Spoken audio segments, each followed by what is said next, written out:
Internet, welcome to Oxfordshire. Today we're starting a 3x2 garden studio. Today is the base. We're using a concrete pad foundation with insulated panels. Pretty simple one to start with, as this has got a hard standing base already.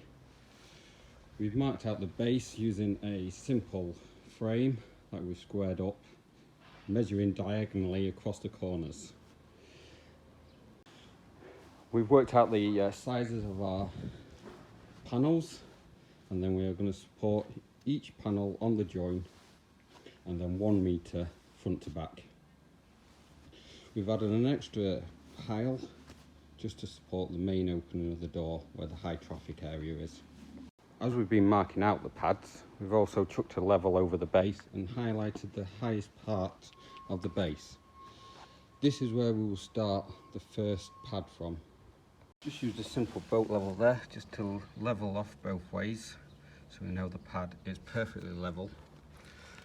And then across both piles we're just using a longer level to level off all the way round. Right, as you can see now we've got all the outer edge piles done. What we've been doing was leveling it with the boat level, making sure it's level all the way round, and then leveling it with the long level on each pile, twisting the level around each time you move it, just in case you're that one mil out, you can then raise it up. So now we have all the intermediate ones done. This is a quick system to lay everything that you see here. It's probably taking me anywhere between 45 to an hour. Prep time was probably again an hour, and as you can see it's ready for the insulated panels now. So here we have now the first 2 insulated panels going in. As you can see, just sat on the piles, just on the joins, and the extra one for the door there. The insulated panels are in. So they're just sat on the pads that we concreted in earlier, and the pads are just sat underneath the joins. And like I said, if the panels aren't quite level, a little bit of packing up with some composite material might be needed. The next stage of this base will be to wrap all the edges up in metal. 1, to protect the foam, and 2, to give it a 90-degree angle on there so there's no danger in compression. So we've just wrapped around all the edges of the panels in a 90-degree bend metal flashing, like I said, to protect the edges and to create that 90-degree bend so there's no danger of the walls crushing the edges of the panels. So along the front of the base here we've just added a line of timber which will take the front wall and give a good fixing for the door opening, which we've made a little bit smaller so there will be a smaller threshold once you step inside. And once again we've just covered the front of that in a metal flashing to protect the front edge. As you can see, we just screwed everything up with these flat-headed screws just so there's nothing protruding that will make any of the walls unlevel. Well, that's it for this video. Follow us back down to the workshop where we'll be making the pre-made panels. Take care of yourself on site, look after yourself, and make sure you're nice to each other. Back to you, Patricia. Hello Internet, we're down at the workshop ready to build our 3x2 garden studio that we'll be installing.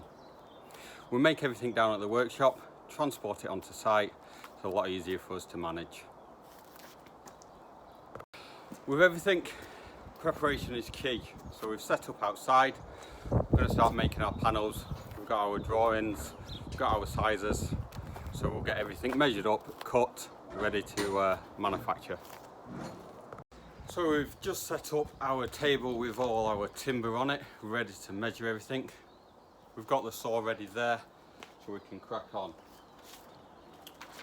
We've made a little cut list.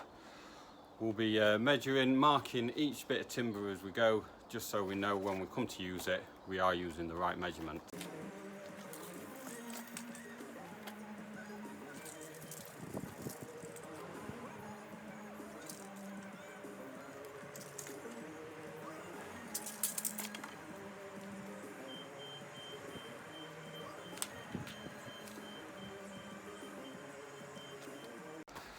So we've got everything measured up, ready to cut now.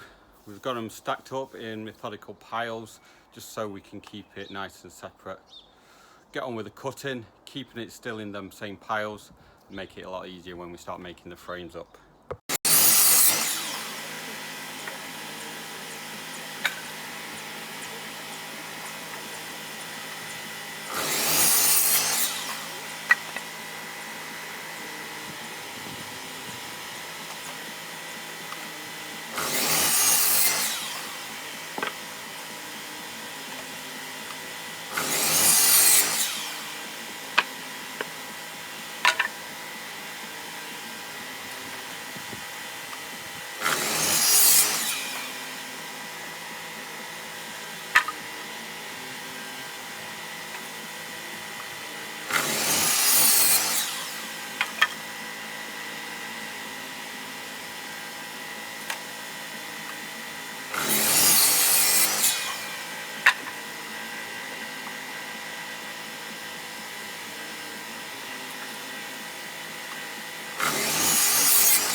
See, we've chopped all our wood now.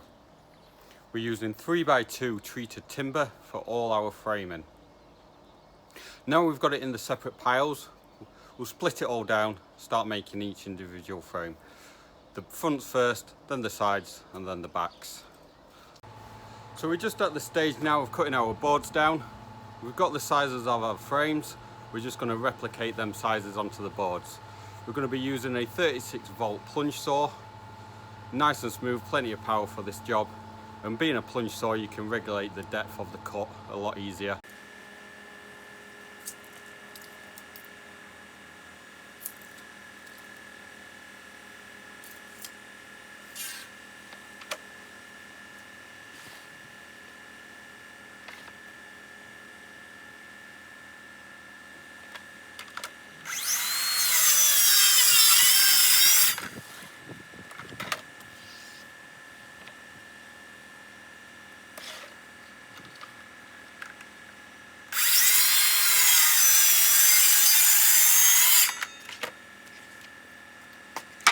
Right, so we've just got all of our boards cut now to the required measurements. We've left them long at the 2.4 meters, and then we can cut them down once they're onto the frames, which we'll get onto now. So we'll make all our frames up in one go, and then we'll start attaching the boards afterwards. So we've just got set up now, ready to make our frames. We'll be using a compressor with an airline and gun with these 90mm nails. We'll make up all the frames, and then we'll get the boards on.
So now that's all the frames knocked up, all nailed together. We'll start boarding them out, and once they're boarded we'll move on to the installation. So here we are now, ready to nail the boards on. We'll be using a coil nail gun, and then what we've done, we've just flushed the first corner up and just popped a nail in there just to fix it. Come along the bottom, just making sure that the bottom is nice and flush, and then nailed the other corner. And how we square up the frames is we go up to the top corner now. As you can see, it's very much overhanging, so just give it a tap, and then you just flush the end of the board up with the framework, and then we'll pop a nail in there, and then that's it fixed. The frame's nice and square. We've used the boards just to square it fully up, and now you can see the frame has got a board on it.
Right, we're to the insulation stage now. We're going to be using some rock wool slabs, 75mm thick.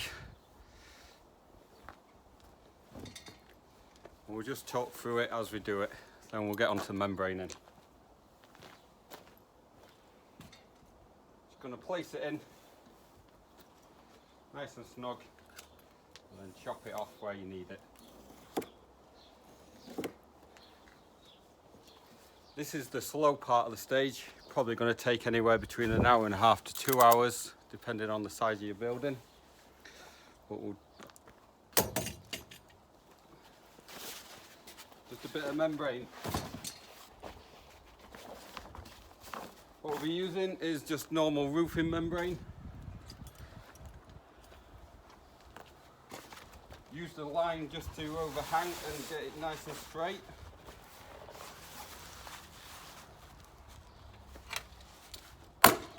And just use a hammer tacker just to keep it in place in the corner. Following your frame down with the line, you know it's nice and straight.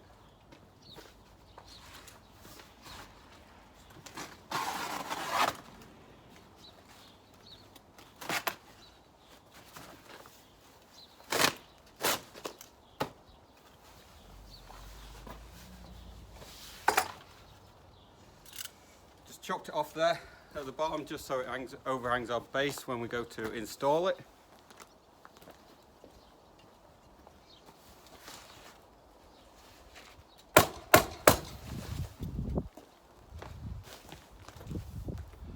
I'm pulling it nice and tight just so it's nice and flat and it's not going to get in the way of any batten. You just run around the edges, tacking it into place.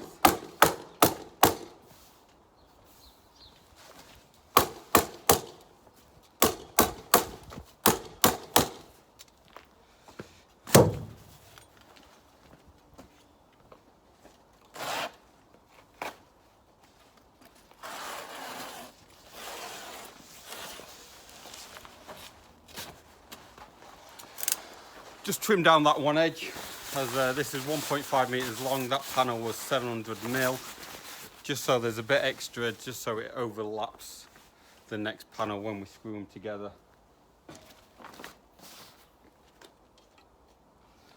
So as we left the boards long, we're going to chop these down. So the front wall, we're going to use two 6x2s as our roofing support. So we're going to chop this down to 140. Just so we know that it doesn't foul anything.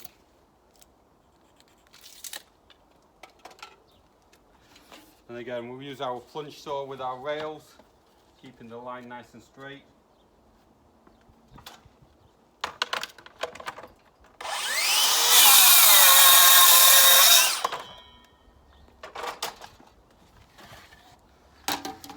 And now that's the panel ready to go in the van, ready to install.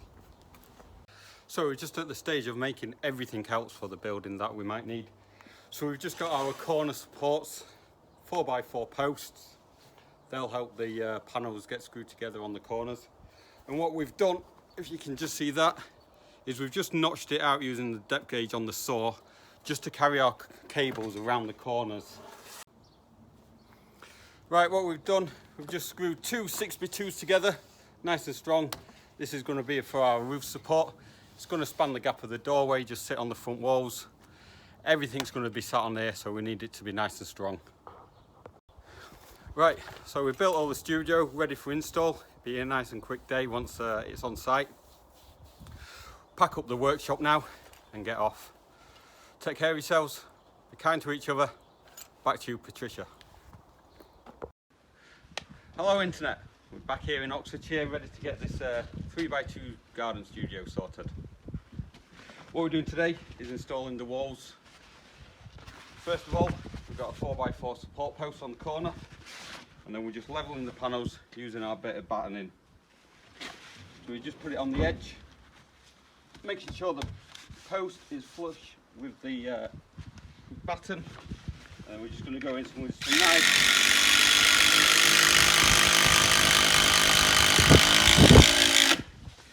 We just set that in with some 1/50 screws, and then we're just going to go all the way up, moving the post in and out just so you're nice and flush there.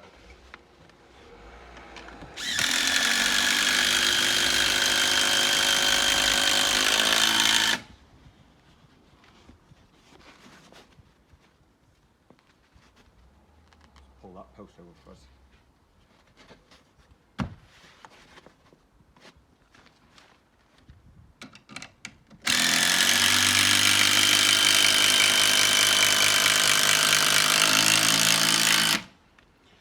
So we've just gone up there now. We know our panel's square as we've made it down at the workshop.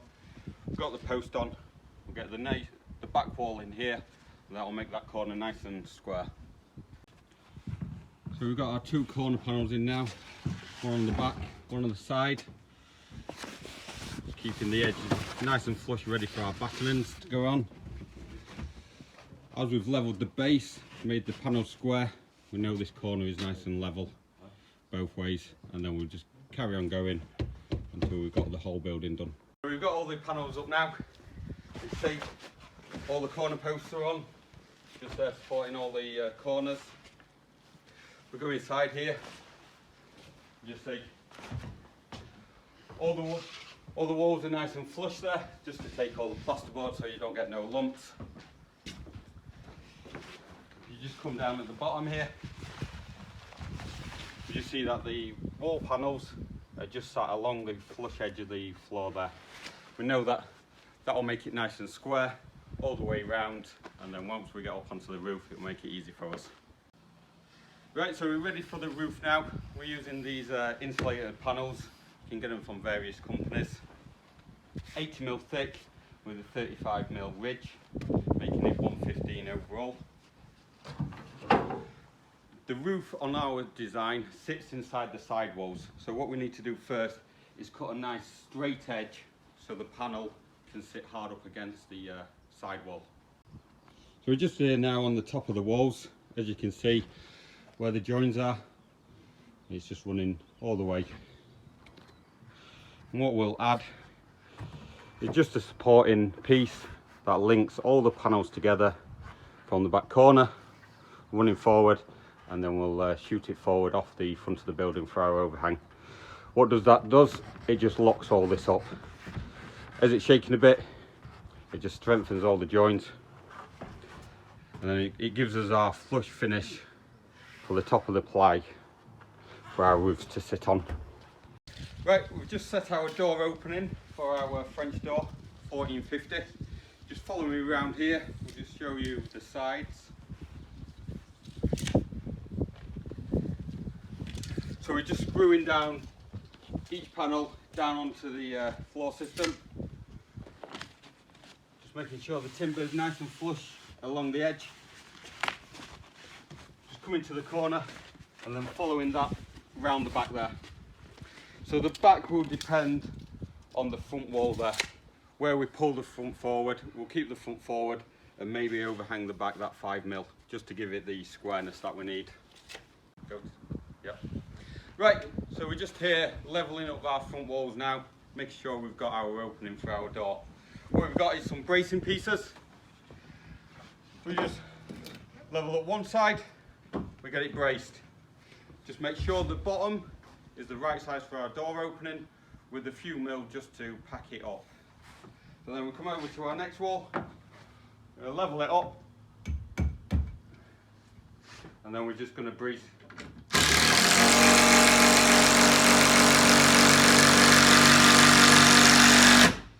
So now we've braced it, we know that that door is going to fit in that gap. Nice and level, both sides. Bottom is the right size, the top will be exactly the same size as it's level. So we're just here putting the roof support on now. This is going to connect onto with the front wall, and then the roofs are just going to sit on this. It's going to span the opening of the door.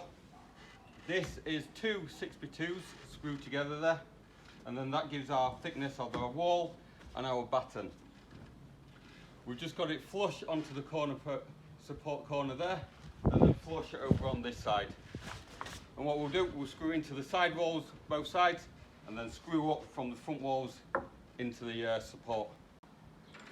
So we're just installing the roofs now, 80mm insulated panels.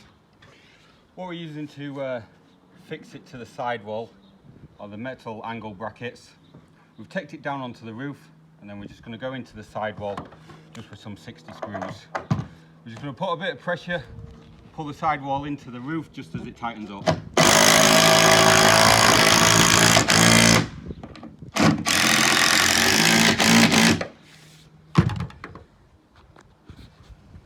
As you can see there, just a bracket, pulling it all nice and tight, and then we're just going to follow the roof line down and putting them brackets down at every 500. So at this stage of the roof, we're going to insert the cables for our roof lights. We've just cut a little channel out of the foam insulation there, taking out as little material as possible just to keep the integrity of the roof panels. You can see that it's just a little bit of copper cable bent over, just to make a little clip, just to push into the insulation, hold the cable back. As we're having a flush lighting panel on here, we're not going to have any battens, so there won't be a cavity to run our cables in later. So we need to do this before we continue the rest of the roof. So now we've just tacked down the join of our roofing panels. Nice long tech screw at the front going into our roof support. We know that's going to be nice and solid. And then tacked it every 300mm. So strength of these roofs, as you can see, it's not spanning a great deal. I'm over 17 stone, these are not bending. Right, so we've come to the end of the roof now. As you can see, next to the sidewall is a ridge. So we don't need to use our metal brackets anymore. We can just go straight through with our long tech screws, straight into the 3v2 that we've put around the ring.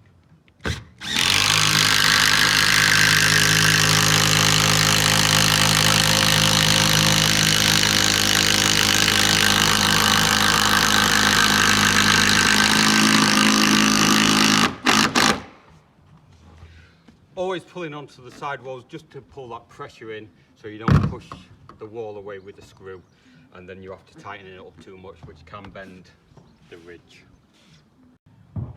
So we're just come inside now after doing the roof, and we're just going to level this back wall up. Pretty level on there. Just check the level of it. The walls might be a little bit bowed just by the timber, but you're looking for an average level there. And then just knocking it out up onto the roof there, and then we'll go to this up, the next joint. So yeah, all level now, and what we can do is screw the back of the roof down into the side back wall there. So we've just battened out the whole building here, battened out the window opening just to take the cladding around the window. All the battens flush with our corner supports, and then around the front, exactly the same. We just opened up where the door's going to sit, and then just battened it out. All this is flush with our roof support. That's just going to take our leading edge for our cladding. Right, so on this building we are having a studded wall as well, making a shed compartment. What we've just done here is just put an outer ring of timber just fixed to the walls, floors and roof there. And then we've made some simple frames up just like we did on the exterior walls. Just knock them into position. And then what we'll do, board the inside, board this side, and then we can plasterboard this side, leave this shed area as plyboard, and just paint it up white if that's needed. Right, we're just at the stage of wiring our garden studio. I've done a rough sketch. I apologise for the Johnny age 5 drawings. So we're going to talk about these sockets first. So we've got the consumer unit, distribution board, fuse box, whatever you want to call it. And we're going to take a 2.5 twin and earth cable from the consumer to our first socket. And then we're going to take one from the consumer unit to our last socket. And then we're just going to join them up. Socket to socket, socket to socket, socket to socket. As you can see, this makes a ring. So that will give you a 32 amp ring inside your studio. Now to the lighting circuit. We've got a little diagram there. We're going to take a power 1.5 twin and earth cable to the light switch.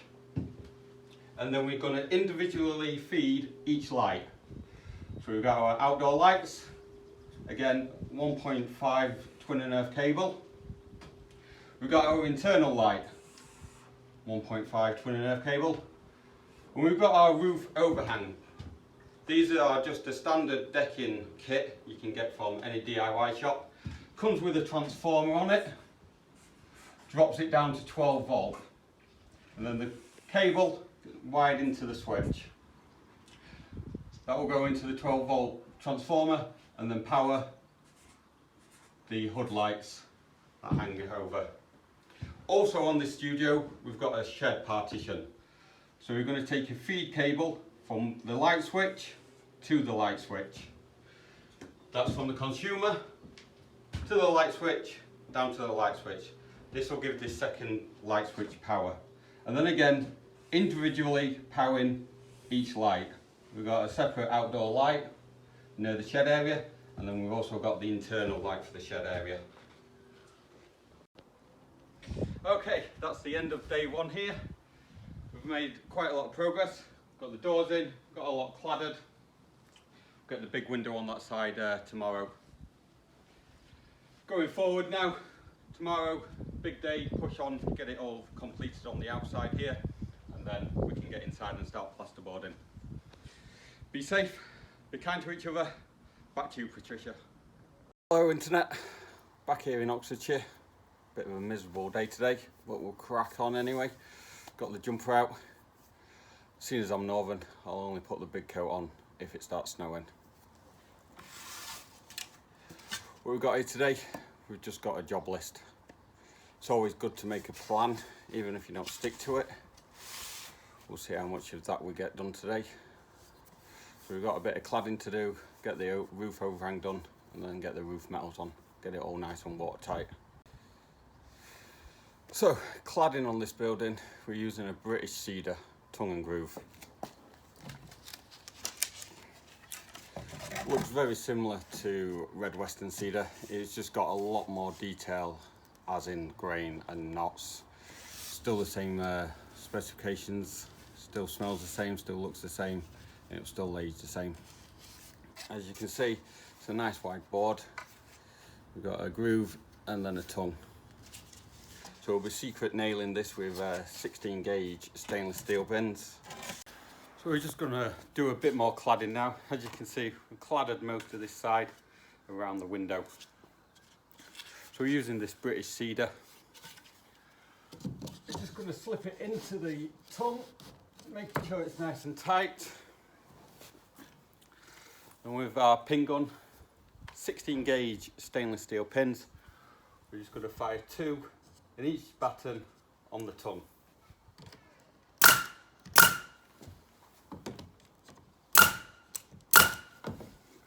So this is a secret nailing. So when the next groove goes over, we can then hide them nails that we just put in.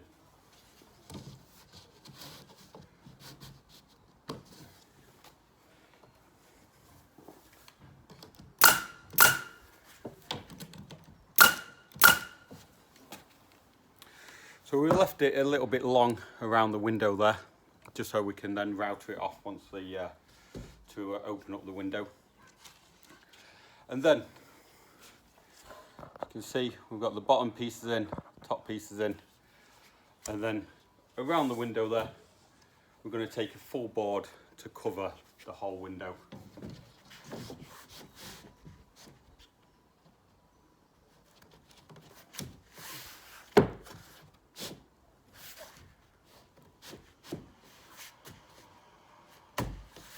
So we've got our full piece on now, which then overhangs the window.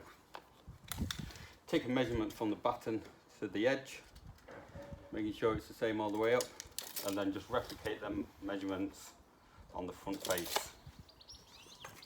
What that allows us to do, we'll pin on the front face, and that we know that's going to get covered by the window.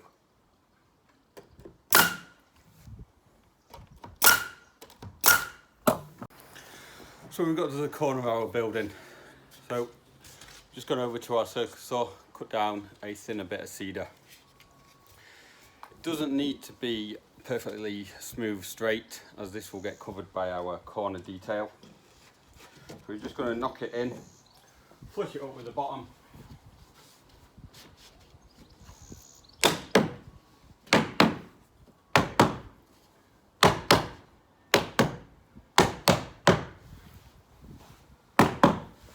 We just knocked it all the way in.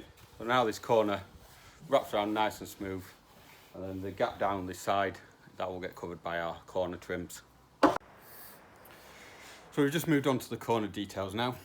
So we've got this 0.7mm of metal flashing coated in anthracite grey, and what that does, it just wraps up all the corners, protects the corners from any movement, and being anthracite grey matches the decking, matches the doors and windows and the roof flashings as well.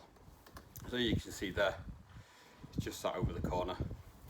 We're using anthracite poly pins as well, stainless steel, just so it goes through the cedar and doesn't mark it. We've drilled a 4mm hole just to allow a little bit of movement, just in case it gets a little bit warm, starts moving, and we know that it's going to stay flat against the building. So we'll just give you a close-up of the corner metals going on. As you can see, anthracite grey leather effect that just wraps around the corner there, just held in with the anthracite grey poly pins, just all the way up to the top, and just smartens up that corner. Right, so what we've just done here is the battening for underneath the roof cladding. As you can see, it's just been screwed up straight into the roofs, and we've just added a line of clear silicone just to give it that extra bit of grip. Left them a little bit long, just so our hood light cables can just run along the front there, and then we'll wrap the whole thing up in our metal flashing. So we're just starting the cladding detail now. As you can see, we've just put a bit of cladding for the table saw with the 15° on, just so the angle of the roof closes up the bottom gap there. So then it's all nice and tight along the front cladding board, and then we've just pinned it in the tongue, and then we just face pinned it. Small enough pins that you'll never notice. And now we'll just clad out along underneath the hood, and then stop him to insert the hood lights into it. So we've just got the overhang of the roof cladding done now.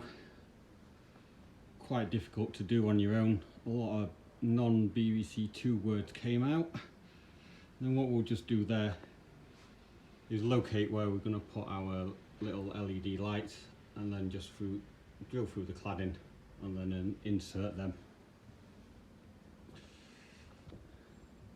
Overhangs of the roof there, ready to take the top metal trim. That'll just seal all that roof and then come down just 5 or 10mm lower than that cladding line. So we're just on the side cladding now. We're just going to trim down the excess cladding that's overhanging, and then we'll put the angle on the cladding itself, and then that will be ready to take the side metal work. That will just wrap up the overhang of the roof, and then all the way down to the back, hang over the back, and then hang into the gutter. So we're just finishing off the top timber work. We've added a trim all the way around the building there. As you can see, it just stands off the building. And what that will do is, once the top metal work goes over, it will create a drip edge, as the water won't be able to track back into the building. So we've just laid out one of our top metal flashings, 450 wide by 170 deep. As you can see, anthracite grey leather effect, just to match the corner metals and the door sets. So what we've got now is our top metal flashing trim just on there. So it's just sat on that ridge, just comes along, sits on the support overhang timber, and then drops down. As you can see, we've just got a little drip edge running all the way down the building, and what that does, it just creates that seal along that top edge there up onto the roof. So we've got a bit of overhang, and that will cover the guttering, and then we'll just trim that bit of timber off just when we know the thickness of the guttering there. We'll just trim down this back edge, bend that into the guttering, and then we'll fill the gap at the back here with some eave fillers. So we're just going to finish off this roof metalwork now. We've got the same size metalwork for the front, and what we're going to do, we're going to cut it and then bend it round the corner. This alleviates any capping edges that we need to put on. We can keep the whole front metalwork and corner in one piece of metal, keep it nice and watertight. As you can see there, I've just drawn some lines. We've done a straight centre line, and then here we've just opened it up, so when we bend it round we want it to go past 90 degrees. So we've just cut that gap out of the front metalwork there, running just to make sure to keep it away from the front corner. And then we just transferred the mark round, and then we just put a little slice in the bottom there, just for when the bend comes round it doesn't crease.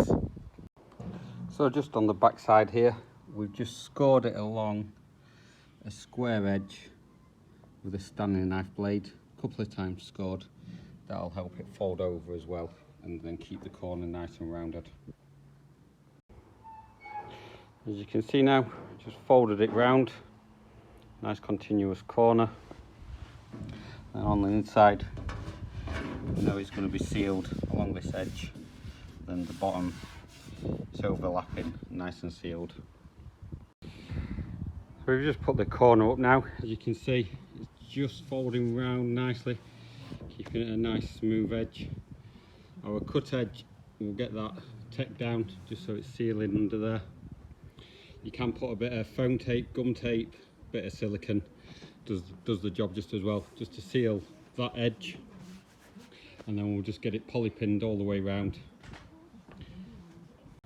So what we have on this metalwork is a join bang in the centre, facing away from the house, just so it becomes invisible. Once you get it all poly pinned down, it'll be colour on colour, so it'll be very minimal that you can see.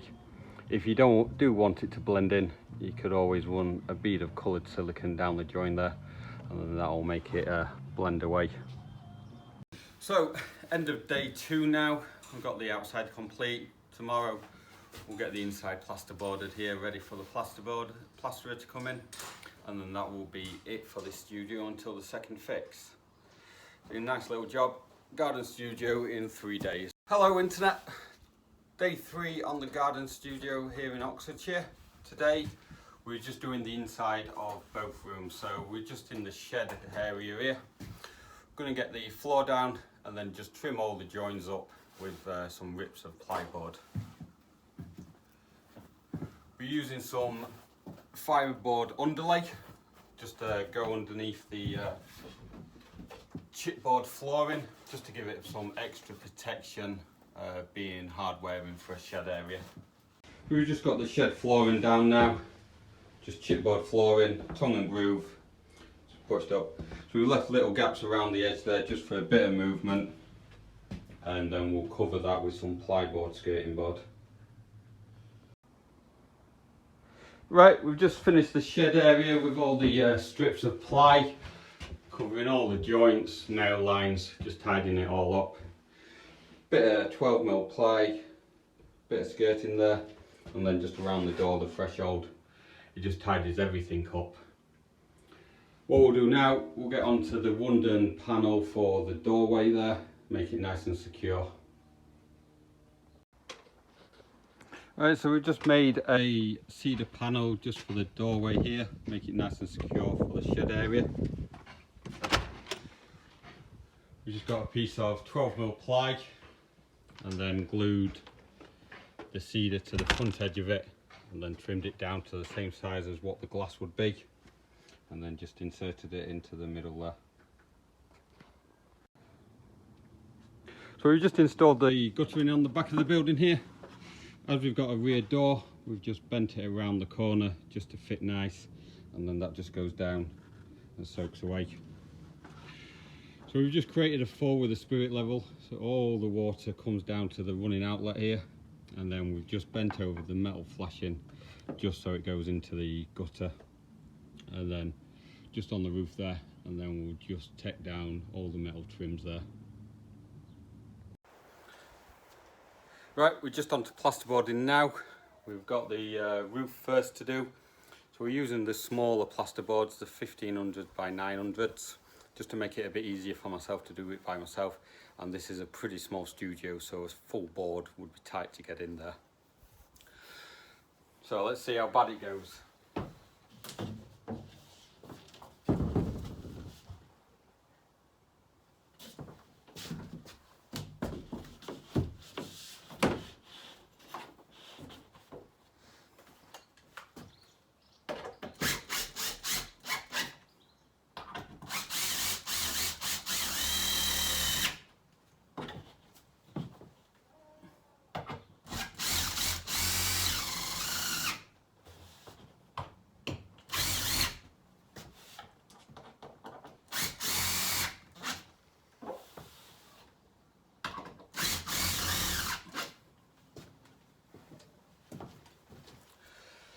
So we just screwed that straight up into the roof there. We'll go and have a look. As you can see there, just screwed it straight up onto the roof with normal plasterboard screws. Add a bit of adhesive on the back just to give it that bit of extra grip. What we want to make sure that we don't put any screws in line with this cable, as there's a possibility that the screws will pierce it. And then we're just keeping it square to the back wall and then the side wall all the way out. So we put plenty of screws in it, sort of every 300 spacings, and then we'll just stagger our joins as we put the next ones on. Right, that's the end of day 3 on this garden studio now. We're all finished, ready for the plasterer to come in. We'll be back then to do the second fix, floor and skirting board. I'll just take you around some of the features of this garden studio. So it's a 3x2 garden studio with French doors there, opening up at 1450mm. Got a nice big picture window there to look back towards the house. Lets in plenty of light, makes the room feel a lot bigger. Then we've just got an opening window there for a bit of ventilation. Fully plasterboarded.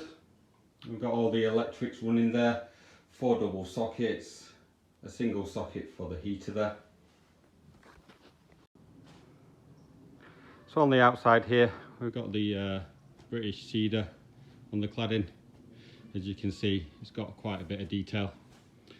All the windows and doors there in anthracite grey, with all the metal trims, just tidying up all the edges, and then the roof line. We've got the overhanging roof there.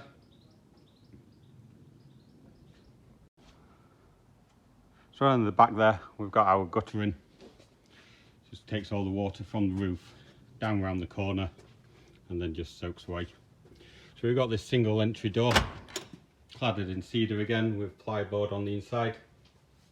And then it's just a ply finish on the inside there with all the strips covering the joins and nails. Hardware and chipboard floor on there. Paint it white, be perfect for a shed. So if you do like my videos, please subscribe, leave a comment, let me know what you want to see. Always take care of yourself on site. Be kind to each other. Back to you, Patricia.